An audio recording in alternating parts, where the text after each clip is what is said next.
Coach, back on January 12th, your team was sitting at 0-2, last in the Big 12. Today, you are outright Big 12 regular season champions.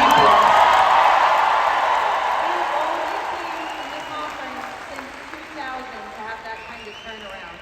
How proud are you of this group, and walk me through your emotions? I love you too.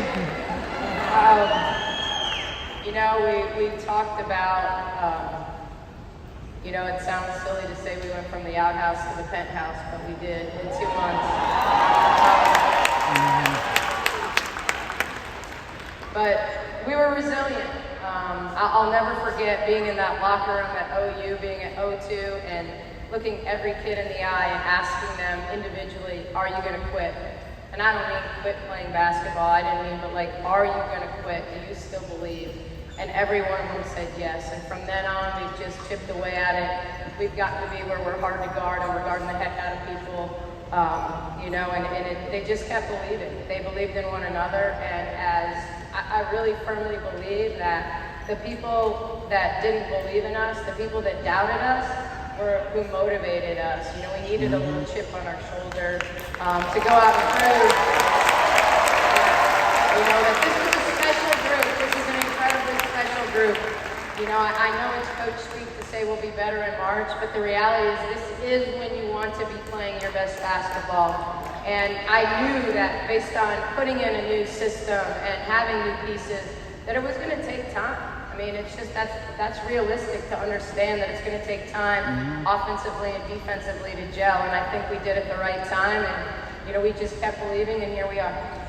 Before you accepted this job last May, you spoke with Baylor men's head coach Scott Drew. He asked if he could pray over you, and you admitted to Matt and said that was the moment when you knew Waco was the right place for you and your family. Baylor is the only school in Big 12 history to win a football, men's, and women's basketball.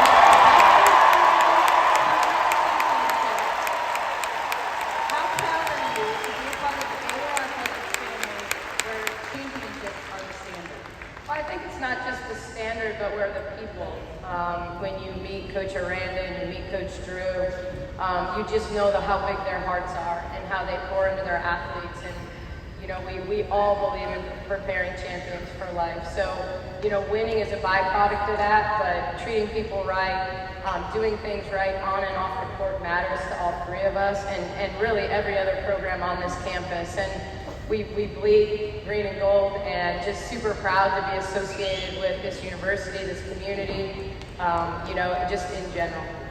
And lastly, your team, small roster, big heart. What do you want to say to them? Thank you. As much as anything, thank you for believing in me. Thank you for believing in our staff. Thank you for believing that what we had was enough, because what we had is enough. And so